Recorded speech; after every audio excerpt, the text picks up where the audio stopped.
Hello, everyone. Welcome to the morning show. We're coming to you on Channel 9 and also on WJOPLP Newburyport FM 96.3.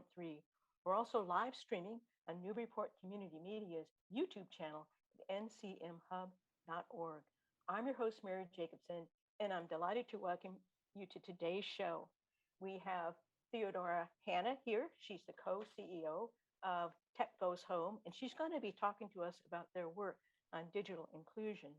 And then later in the show, I'm going to welcome return guests Gary Gastman and Chris Turner with Link House to talk about their Drive to Thrive matching challenge. But first, let me introduce you to Theodora Hanna. As I said, she's the co-CEO of Tech Goes Home. She first joined TGH in 2012 as an AmeriCorps Fellow to develop their small business program and to implement a social media strategy. Before coming to Boston, she worked in communications at Ashoka's global headquarters in the DC area. She has a BA in comparative lit and an MS in commerce from the University of Virginia. And she also has a certificate in nonprofit management and leadership from Boston University. Theo, welcome. Thank you so much for taking time to visit the morning show. Thank you for having me, Mary. I'm excited to be here. Well, me too. It's great to have you here talking about this important issue. I was hoping, Theo, that we could start with Tech Goes Home's origin story. Who founded it, when and why, and to meet what needs? Sure. So we're about 20 years old, and really political and community leaders at the time were very visionary. They saw the digital divide coming at a time when I personally wasn't even using the internet yet. But they saw that as amazing as the internet and technology are as a resource, they predicted they would also create and perpetuate disparities. And so for anyone who didn't have adequate access and adequate skills, that they would be left behind. And so they really saw the need to invest in support, in training, and in providing people with the tools they needed to access the internet effectively. So now, fast forward, in the past 5 years, we've served over 21,000 learners and Wow. distributed over 14,000 computers and growing. Well, that's really wonderful. And they clearly were visionaries because they saw what was coming down the pike before many of us would have had started using the internet or could imagine how dependent we would all become on it. In fact, the way that your organization came to my attention was through a letter that appeared in our local newspaper, the Daily News, that you and your co-CEO had written about digital inequity contributing to vaccine inequity. And when the vaccines first came out, we all remember how challenging it was. Even computer savvy people with the internet use struggle to make appointments. And so it's very easy to imagine how challenging, impossible even, it would be for somebody without a computer or internet access or computer savvy to know how to manipulate, your computer and get access to internet sites that would guide you to being able to make a vaccine appointment. So please tell us more about the link between digital exclusion and health outcomes. How severe is the inequity and why it matters, not just for those who are excluded, but for all of us. Absolutely. So, zooming out for a second, I think it's important to recognize that many of the people and families who experience digital inequity are experiencing other forms of inequity as well and have for a long time. So, specifically, health inequity, economic inequity, and racial inequity. And digital inequity often exacerbates these because, as you say, you don't have access to the critical resources that the internet provides. So when it comes to health, we saw during the pandemic that a lot of healthcare services moved online. Like suddenly that was the safe way to meet with your doctor for a regular checkup, was to join a telehealth call. And that was amazing. And that kept a lot of us healthy and safe. But at the same time, it created really significant barriers for people who are most at risk of the health issues, and two, who are least likely to have the digital resources and access to stay in touch with their doctor. So specifically talking about seniors, communities of color, particularly those who are Black and Latin, and folks in low-income communities. And really, that just creates a vicious cycle when people aren't able to attend regular doctor's appointments and specialist visits online. It means very preventable health challenges Yeah. go unaddressed and perpetuates the inequities, adds to the long term healthcare costs for all of us, and yeah, really hurts us all. Yeah, absolutely. I used to work as a well, I still work on a very part-time basis as a psychotherapist. I'm a clinical social worker by training. And as you talk about this, the small number of people that I still see, because I'm mostly retired, I shifted to Zoom, which was a great thing to have. And it was so convenient for people because they didn't have to commute. Mhm. um, and so you make a great point about the shift to telehealth and therapy services, all of which were even more acutely needed during the pandemic than ever, and just how challenging to impossible it would be for people to access those services. Again, if you don't have a computer and you don't have internet, or you don't have the know-how to know how to navigate these systems. So thank you for that description. And of course, when one person doesn't have access to health, it impacts everybody, Mhm. because overall it impacts the well-being of our entire community and culture. Right. Theo, I was reading on your excellent website, and some articles that I printed out from it. I know that I had some misconceptions about how far-ranging this problem was. So I was hoping that you could correct some of those misperceptions, because if I had them, I suspect other people probably do too. So first of all, Theo, does everybody have a computer? It can seem that way sometimes Yeah, because they're ubiquitous in our lives. But could you, clarify for us, does everybody have a computer or not? it absolutely seems that way, and it is absolutely not the case. So we know, for instance, about 477,000 households in Massachusetts don't have a computer at home. And Wow. looking across the US, about a quarter of households nationally don't. So it is, I think, a much bigger issue than many people realize, definitely than I realized before getting into this field. Yeah. And follow up on that. And when you say a quarter of the population of the U.S., that's tens of millions of people. Yeah. Just to put that in perspective, that is a whole enormous population of people that don't have a computer. Um, and so, of course, internet access. If we have a computer, largely we have them. Speaking personally, in order to have internet access, so we can do email, so we can shop, and Google things. Does everybody or almost everybody actually have internet access, Theo? Unfortunately, no to that question too. So in Massachusetts, about 370,000 households Yeah. don't have home broadband subscription. 90% of that, more than 90%, is in urban areas.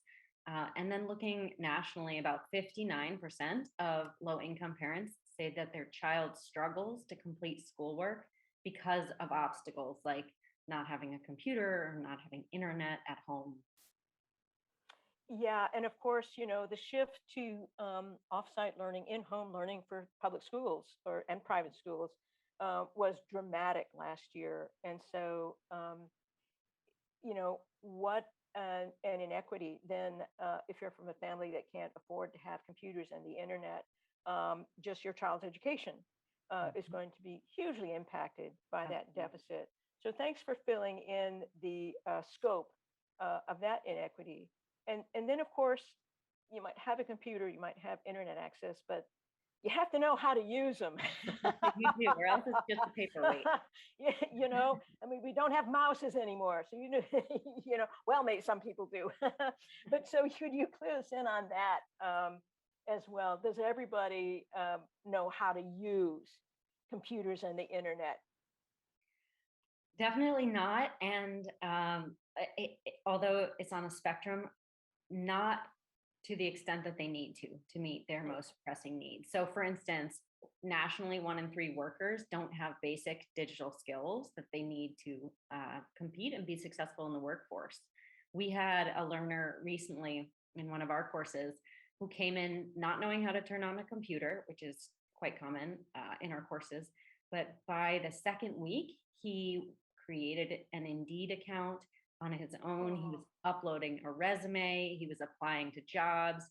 And the last time we heard, a hiring manager had contacted him for an interview. So people definitely appreciate and value the skills training because it's sort of the hardest piece of the three-legged stool of computers, internet, and training, yeah. and so often overlooked, but it's really critical. And, absolutely, especially since I know every new laptop that I get, I mean, every few years they just, go blue screen and they're dead. And then there's new ways to turn your computer on. I mean, my most recent one, the one I'm talking to you on now, it took me 10 minutes to find the on switch, seriously, because it didn't say on. Mhm. It had a little fingerprint icon next to it. So, what's that?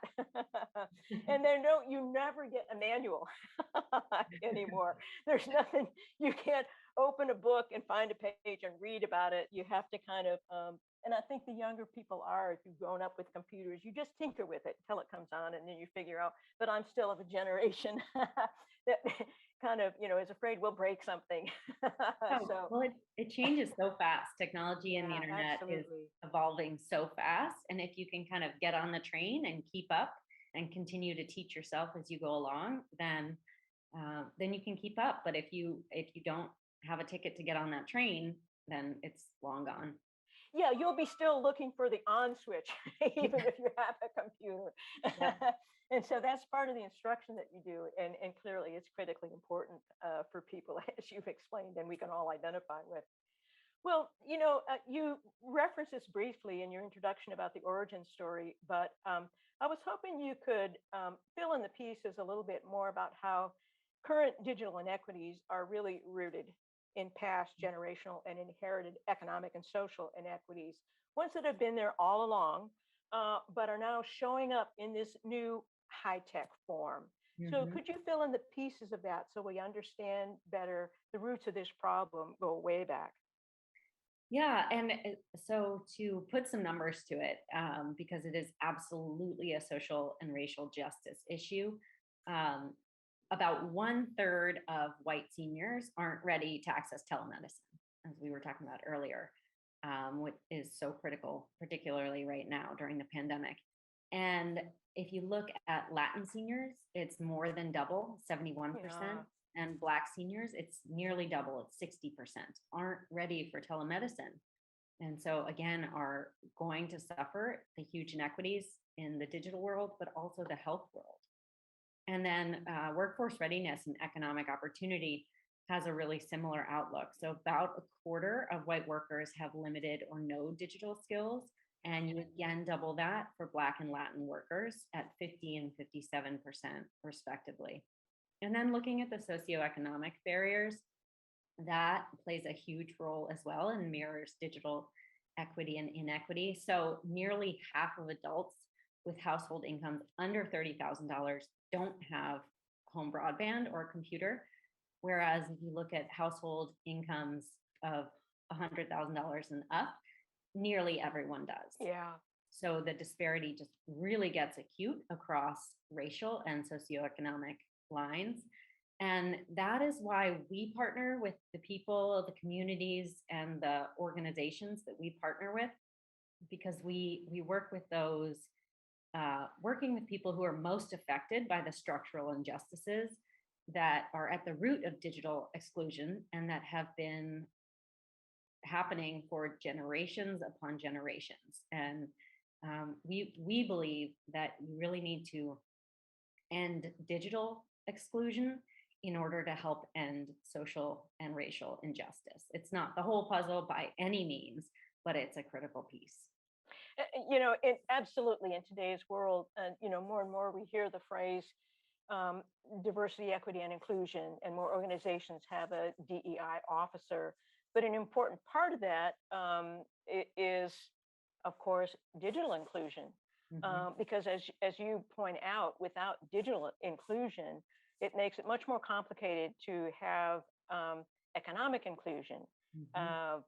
or other forms of inclusion, because these days, with computers dominating the world socially, economically, in every possible way, inclusion kind of has to include being able to have a computer, have access to the internet, and to know how to use it. Mhm. And from turning it on to knowing how to Google something, Mhm. to starting an account with Indeed so you can look for a job. And of course, most jobs are going to have some requirement, either formally or informally, to be able to have access to email, to do all kinds of things that we do and more take for granted, I think, that we'll be able to do with our computers. So, And looking uh, even younger, at younger individuals who need help, teaching families how to support their students at home and how to help yeah, them complete schoolwork, not just homework. It used to be just homework. Now with remote learning, it's general schoolwork too yeah, for those who have been remote. Um, and so the families need to learn how to help the students. The students need to have a computer at home, as many computers as there are students at home, because right, trying to do your homework while your siblings trying to do their homework is right, not going to happen. right. They need to have adequate internet access, and the caregivers at home need to be able to have the skills to help their student when they get stuck, Absolutely. so that they can achieve better academic outcomes and go on to have better economic outcomes as a result.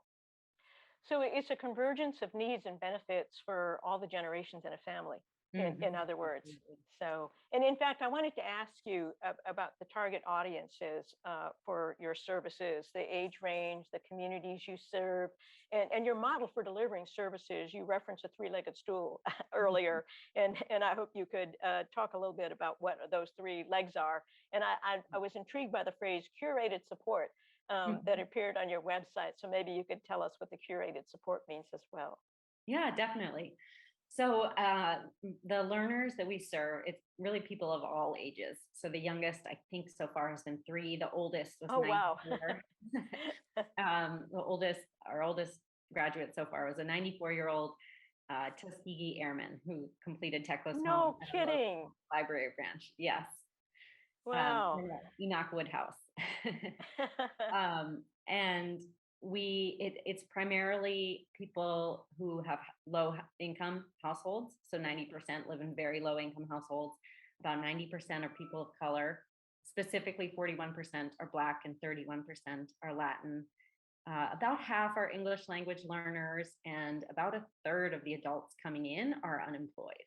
So how it works is we work with more than 200 instructors who are staff members at more than 100 partner organizations throughout our footprint in Oh, eastern Massachusetts.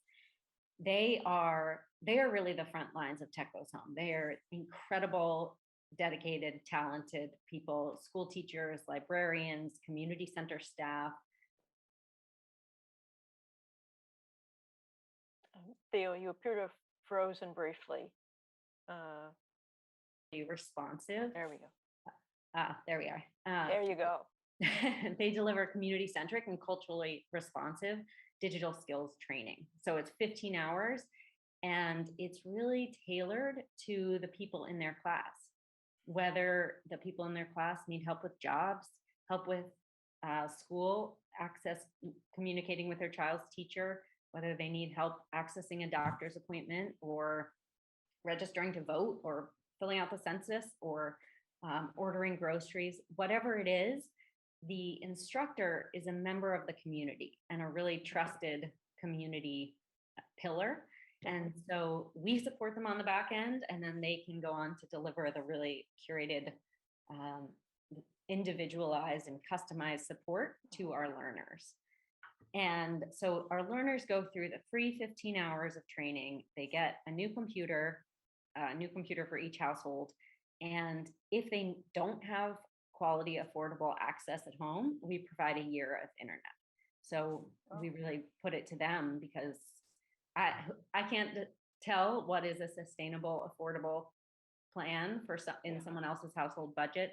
We have learners who go through the program, and you know the internet that they have, they prioritize and pay for it, but maybe they're staggering which other bills they pay each month, or which prescription medications they take, or whatever it is. And so we really leave it to our learners to tell us, is what you have good enough for your needs, and is it affordable in your household budget? And then we provide it for a year if not. Yeah, well, that sounds like just a wonderful way to help people. Both the idea that you get people who are part of their community, people they Mhm. might know and therefore would trust, and that you're able then to individualize it to what's going to work for them, and that it's holistic because you get the computer, you get the internet access, and you get somebody who's going to teach you how to use it, and all of those three interlocking parts are necessary to somebody being able to be computer literate and functional. Yeah, So that very sounds really cool. great. Um, well, I know that you've recently got a grant, and congratulations on your grant to Thank partner you. with Essex County Community Foundation to increase digital equity. And so please tell us about this collaboration, where you'll be working in Essex County and with whom. We're really excited to expand in Essex County and to partner with ECCF and community partners that they are helping us build relationships with. So, for instance, some of our pilot partners are Make It Haverhill, Lawrence Community Works, North Shore CDC, Community Action Inc., Yeah. Latino Support Network Inc. We have more in the pipeline, but essentially we're working across Essex County to bring hundreds more households through Tech Goes Home in the next 3 years, and ideally ramp up from there, because we're hopefully in Essex to stay. Right. The partners have been wonderful to work with so far, and we're really excited to get going and get learners enrolling in courses this fall. Wonderful. Happy to have you in Essex County. We're very happy to be there. Well, could you tell us something about the role that volunteers play with your organization?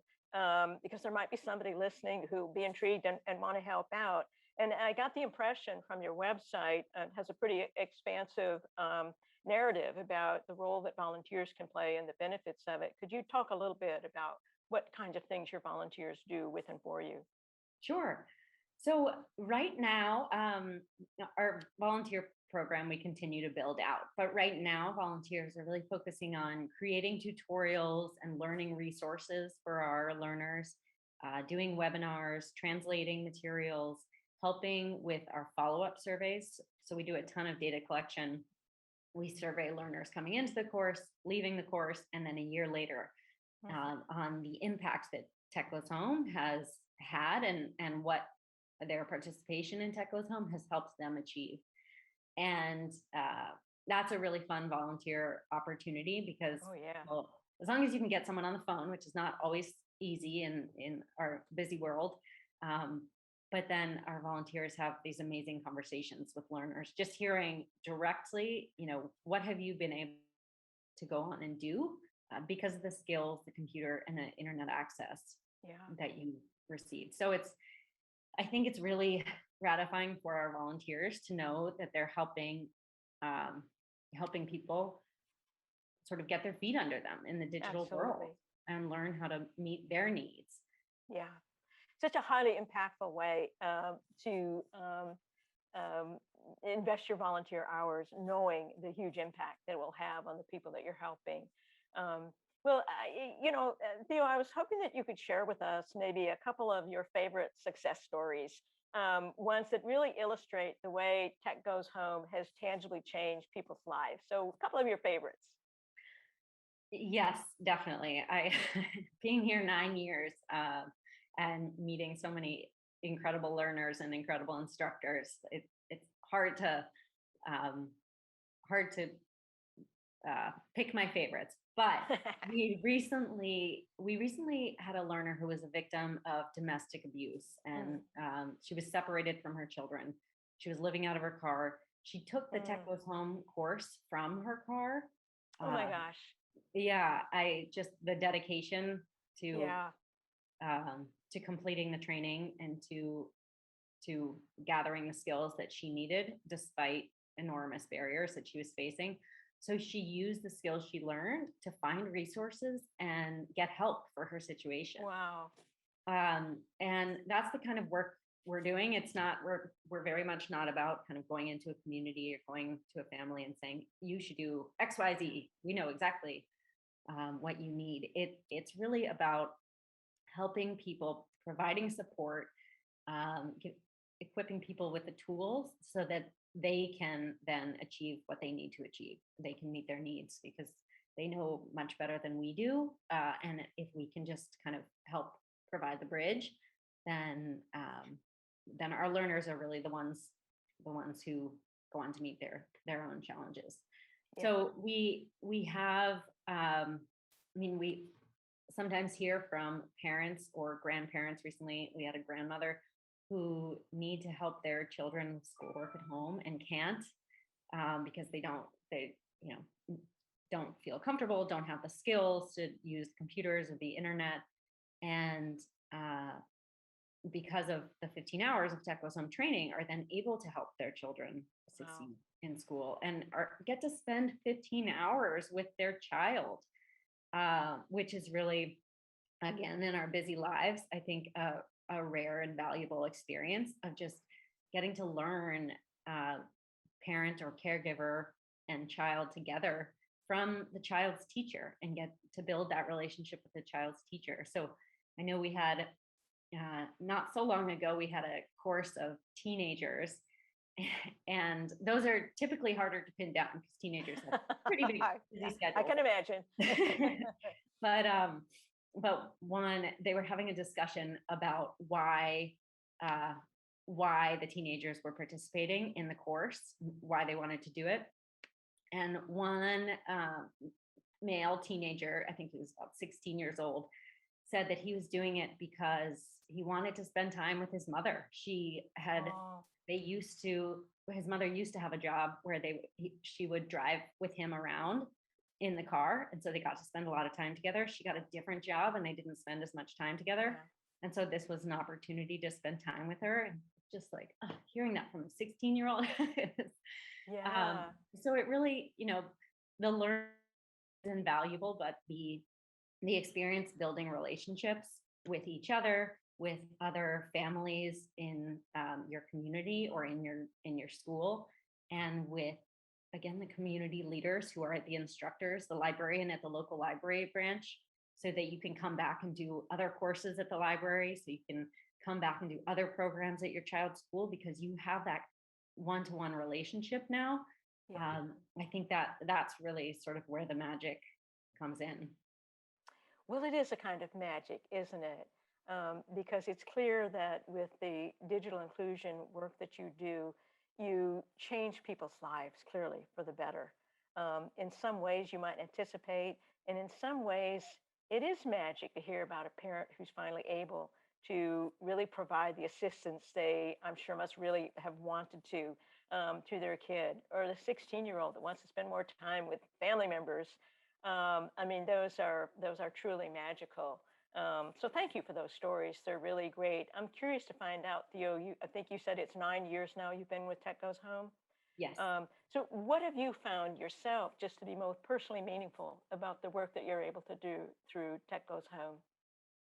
I think one, it's the stories, hearing about what people are able to achieve with just a little bit of help that that I and so many of us take for granted, that help just to get the computer, get online and get the basic skills. It's really incredible what that helps people unlock. And then the relationships. So I used to be more hands-on when we were a tiny sort of scrappy bootstrap organization, a little less hands-on now, but still the relationships I've built over the years with the instructors, some of whom were learners in the program themselves. So wonderful.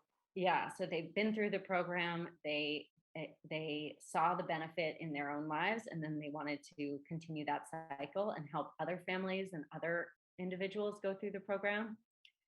Getting to build relationships with them has really been an honor and I'll bet. just a pleasure.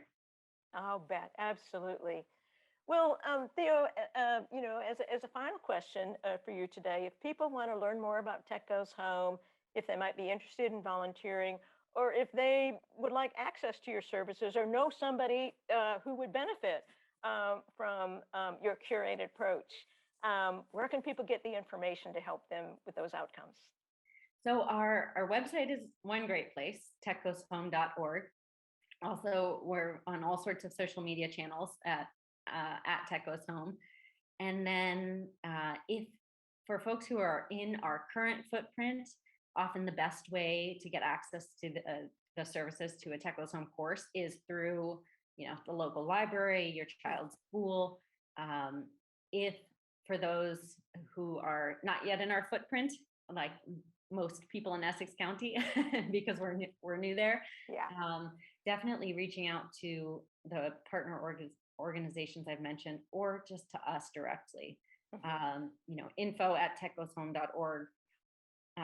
And I realize it's a little funny to give people a website when they need help getting online, but but as long as they can get to us, we can take it from there. But they probably know somebody. And if they go to the library, they go to the school, there'll be computers and somebody who can help them, get to the info address. And then they can give you their phone number. So anyway, Theo, I can't thank you enough. I think the work your organization does is hugely impactful and hugely helpful and brilliant. So thank you so much for taking time to visit the morning show this morning. I really, really appreciate it. All best to you, and Tech Goes Home. Well, thank you for having me. It's been a pleasure. My pleasure's all mine. Thank you, Theo. Bye. Well, let's see if we can get Chris Turner and Gary Gastman on now to talk about Link House and what's happening with Link House. Let's see, Gary Gastman is Executive Director of Link House. I'm not sure that he signed in yet, but Chris Turner is here. And I'm sure can be admitted soon. Chris Turner is the Senior Director of Services for Behavioral Health and Addiction Treatment Services. It's a pleasure to welcome Gary Gastman, Executive Director of Link House, and Chris Turner, who's Senior Director of Services for the Center for Behavioral Health and Addiction Treatment Services. So Gary and Chris, first, welcome. So good to see you again. Good to see you too, Mary.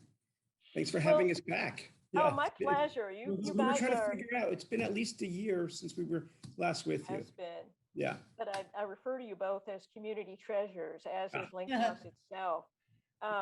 So, first I wanted to ask you about mental health in the pandemic, because we've all been experiencing and hearing about the extensive emotional challenges of the pandemic. And this is round two. There was that brief period, last June and July, when it looked like we were emerging from it. And you all had been on the show earlier, about a year ago, talking about that. But then it came back. We had the Delta variant to deal with. So I was hoping that you could perhaps talk about the mental health challenges that you've seen as a result of this prolonged pandemic. What impacts have you been witnessing at Link House? Sure.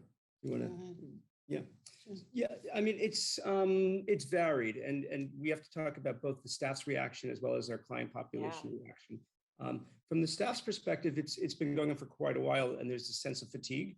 And we understand what's happening. We're able to help our clients. We're trying to assess what their needs are, how to keep, the terms keep everybody safe and keep everyone productive and coming to work.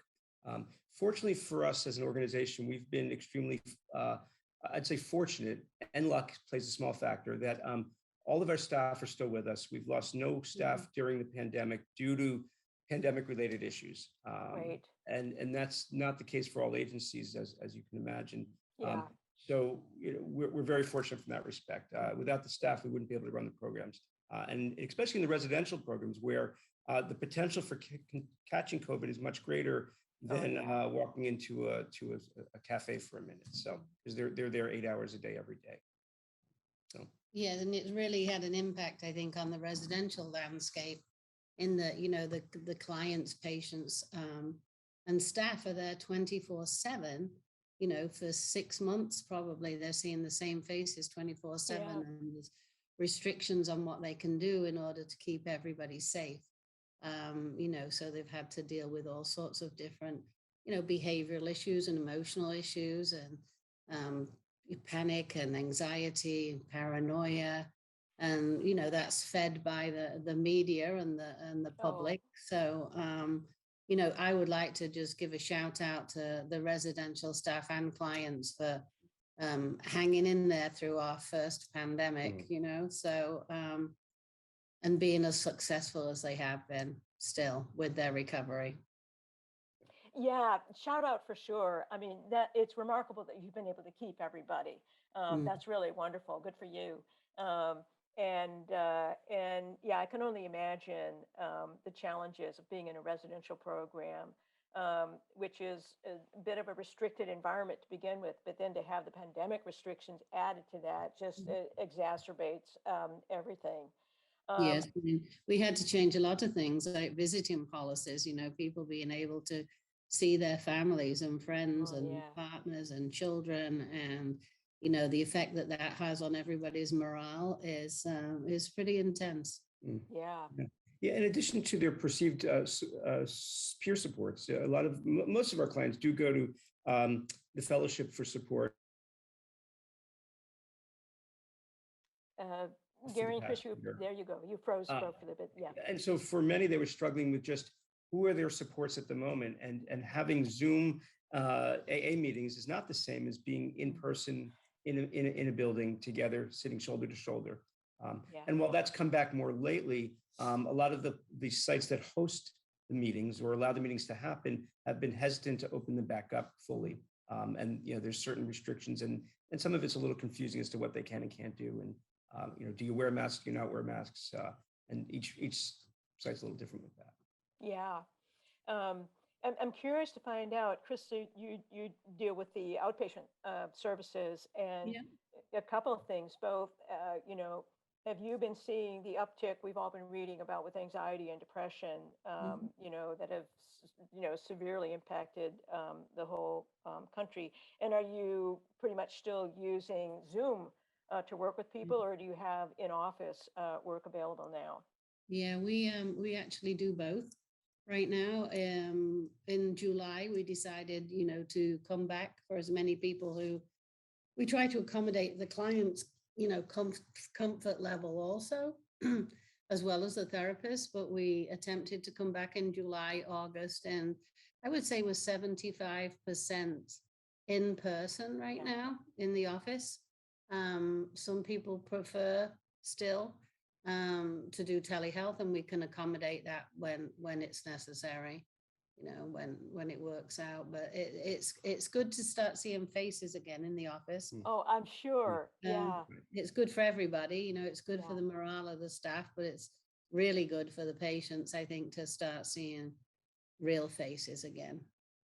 Well, for so many reasons, but including that it's so hard to read somebody's emotions. I mean, we can communicate to a certain extent with our eyes, but sometimes you don't even know what somebody completely looks like until if you haven't met them in the past, until they take their mask off, and then you can see what their smile looks like, or what they look like when they're sad or anxious or upset. I mean, there were some people that we'd never met in person. Yeah. That they had initially done their first interview by telehealth and continued to do that. But the need is out there for sure. I mean, the clinic has expanded and continues to expand. And to answer your question, yes, we're dealing with a lot of panic and anxiety. Yeah. Those people who've been able to stay home during the pandemic, I think having a hard time now getting out and wondering if they should be, shouldn't be. Yeah. So many mixed messages in addition to the, underlying mental health diagnosis. It's pretty complicated. It is complicated. And in addition to what you're saying, just a sense of when is this going to end? So, I mean, we all feel that. Second quarter of 2023. That's my prediction. Oh, God. But we are giving clients or patients in the clinic, as we call them, the option of whether they want to be seen in person or not. And that is our preference, as Chris was saying. When you do therapy, you have to use all senses. It's not just what you see in front of you, but it's what you feel in the room. It's what they Right. what they may look like physically, what body odors there might be, all these things that create, Right. you know, how what their health and hygiene is. It's harder to do that through a screen when you're only seeing Absolutely. half their body. Yeah. And then there's the technology challenges like we experienced a few minutes ago that rears its head as well. Yes, that's Yes, huge. that's right. Yeah, yeah, The yeah, best laid plans with Zoom. that's right. You Yes. never know. Yeah. You But know, it's thanks for your, interesting also, Mary, is that during the pandemic, we've been able to respond to a wider range of clients that we hadn't served in the past. And through our connections in the community, we're now working with an older adult population through a relationship or an agreement with the Amesbury Council on Aging that Chris has forged with Doreen. And so we're now seeing a whole new group of people that were, they were getting services before, but they're now getting their needs met in a different way, which wasn't the case a year ago, which is great. We're working with the Council on Aging for substance use, for caregiver support, and for bereavement also, as well as doing, trying to make inroads with recovery coaches for some of the older population. So that's been interesting and challenging, but also I think a very beneficial connection between the two agencies for sure. absolutely, and just badly needed. So that's wonderful. Actually, Noreen was on the show, a few weeks ago, talking about mental health in older adults, and it's just They do wonderful great to know work. that you're a convergence of needs with the services that you provide is a wonderful thing, and I'm sure impacts people's lives in such positive ways. I wanted to ask you, what kind of self-care do you think is most important for people as we continue to wend our way through the Delta variant? Yeah, and I'll take a jump at it. Some of my responses are going to be the same now as they were a year ago. Watch less news, get accurate information about what we're talking about. There's a lot of hyperbole on the news, especially in the internet, about what is factual and what is not. And unfortunately, as we all know, many of this has been politicized over the last 2 years. Yeah. Is it a Republican thing? Is it a Democrat issue, or is it everyone's issue? And obviously, it's everyone's issue. But where you sit politically sometimes may speak to how you respond to things or what you believe to be true in medicine and masks and the virus itself. So I would suggest limiting exposure to that. That's helpful.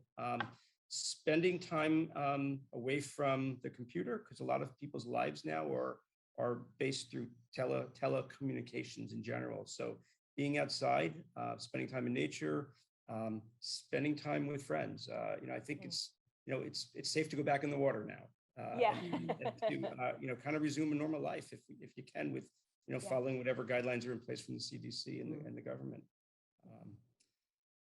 I mean, I think we do say in the addiction community, we say, the opposite of addiction is connection. And I would say connect in as many ways as you can, within the parameters of staying safe. Make those connections, work on those connections, keep them current, check on each other. Wisdom for the ages, but needed now more than ever. So, well, I was hoping that you could tell us, you appear to be frozen a bit. Hopefully we'll emerge from that. It's usually when there's a glitch with the Wi-Fi connection. But go ahead and talk about what I'm hoping that you can respond to next, Gary and Chris, and maybe we can get you unfrozen. We can hear you. We can hear you. Okay. Oh, now you're unfrozen again. You're back. Yes. Okay, great. Please tell us about the Drive to Thrive Matching Challenge Grant, because it sounds very exciting. So what is it, and what are your hopes and dreams for the impact? Sure. Thanks for asking that, Mary, because it's very poignant for us right now. This would be the second year that we've done a virtual fundraiser. For 17 years past, we've done an in-person event. It was the St. Patrick's Day thing at Masonic Temple, and then more recently it was the gala that we had at Blue Ocean, and that was a huge success. And then COVID hit, and we don't feel like it's hard to get 400 people in a room right now. We made the decision to do another virtual challenge. Similar to last year, we have the benefit of an anonymous donor who's willing to match up to $70,000 of whatever monies we collect, which is a tremendous gift to the agency. And that entity believes in our mission, and they see what we've done in the past, especially in the past year, how we've addressed the pandemic and supporting the needs of our community. More so now, they feel a commitment, and coming back to the table and saying we want to help you again shows their commitment to us and really to the community. Yeah. So what we've been able to put together is another fundraiser. We've called it something new this year. It's going to be Drive to Thrive. Because in our annual report, or we call our impact report, the theme was Thrive, because we wanted to show that our patients and our residents and our clients were able to thrive to some degree during the pandemic. So we want to carry that theme into this fundraiser, which starts essentially now. The launch pad is now. The website is up for the landing page, as we call it. So if you go to linkhousinc.org, it will bring anybody to the landing page for the Drive to Thrive fundraiser. And similar to last year, we're hoping to raise as much as we can, and our prediction is to bring $50,000 into the agency with a $50,000 match. That's our goal, is to get to $100,000. Great. If we can do better than that, that'd be fantastic. So we're looking for sponsorship. We have different levels of sponsorship opportunities, and we're going to be flooding the emails and snail mail very soon to entice people to think about us. So if they go to our website as of today, linkhousinc.org, they'll hear more about it. It's official. You're launched. It's official. It's here. And as we need the community, because as we add more programs and more services, there's a bigger financial burden to the organization to carry on those services, to pay staff decent wages or better than decent wages, and to add more services costs us money that needs to be made up from the delta in what we get in state contracts. So we become a little bit more reliant on the community to help us support some of these efforts. Well, what a wonderful vote of confidence, Gary, from your donor that they came back. That's right. And they want to do another matching challenge. I think that's really speaks wonderfully to the impact of the work that you've done, that you have people with that kind of faith in you. And yeah, so go to the launch page, everybody, and get on board. Drive to Thrive. You know, I believe you also have some other exciting news. You have an anniversary coming up in 2022. And is it really going to be 50 years for Link House? Amazing. 50. Yeah. That's a long life for a nonprofit. It really is. I mean, it's a long life for almost any business. Yeah, absolutely. You know, they joke around, other than the banks and the libraries and maybe a few insurance agents, there are not too many agencies, especially nonprofits, that have been for 50 years. Yeah. For 10 or 12 years, which is, you know, that's quite a track record. So we're thinking about how to celebrate that, how to honor. I was going to ask you. So I'd like to say that we have a specific, but we're still working on it. We have a committee that we're forming, and part of it's going to play out is where this pandemic is going to take us. So it's a little unknown still how where we're going to shine the light. So our birth date is May 7th of 2022. Okay. That's our 50th. Whether or not we're going to have something on that day or that month or that spring for sure. We want it to be outside. We want to include the community. We want it to be fun. We want it to be a fundraiser as well. It's a way to honor those that came before us and talk about how do we keep going for another 50 years. Yeah, so, there you go. More to come. Yes. Well, keep us posted. Thank you. But that is an impressive marker, 50 years of longevity. What you're doing is working, clearly. So congratulations on that. So final question for you, Chris and Gary, is people who want to gain access to your services or learn more, tell them where to go. We'll just give them Chris's cell phone number.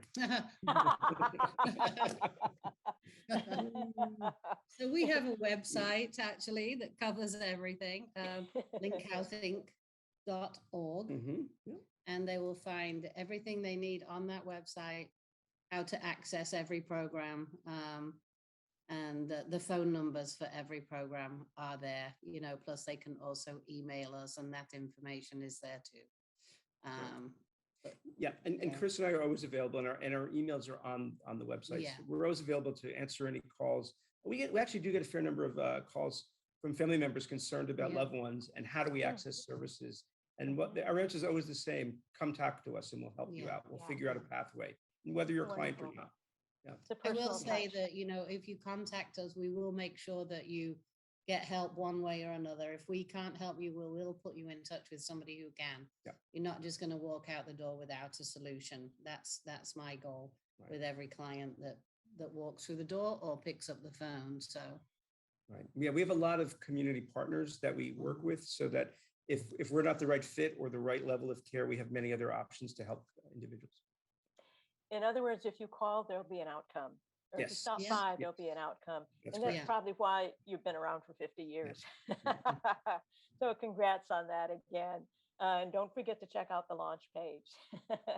Thank you for that, Mary. So Gary and Chris, thank you so much for coming on the show today to talk about both the work that you do, the services that you offer, and the impact on your services and how you've adapted to them.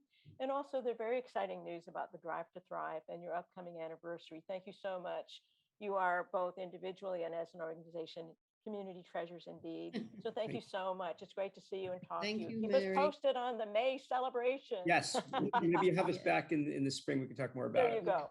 There you go. And we'll get Zoom working better. And maybe by we'll then, come I in promise. person next time if you let us. Well, wouldn't that be something? Yeah. Yeah. All Great. right. Thank you so much. All right. All Thank right. you, Take Mary. care. You're welcome. Good to see you both. Well, that's it for today, everybody. Thanks for watching. I hope you'll join us next Thursday at 9 on Channel 9 for the morning show.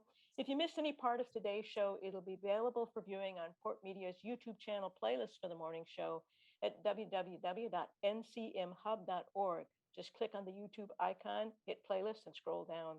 Each show will also air on WJOP FM 96.3 on Friday at 8 a.m. and again the following Tuesday at 4 p.m. and Wednesday at 3 p.m. and will also be available as a podcast on the SoundCloud. Just go to ncmhub.org and click on the cloud icon and scroll down. That's it for the day, everybody. Have a wonderful week. Take care. See you next Thursday at 9 on 9 for the morning show. Bye-bye.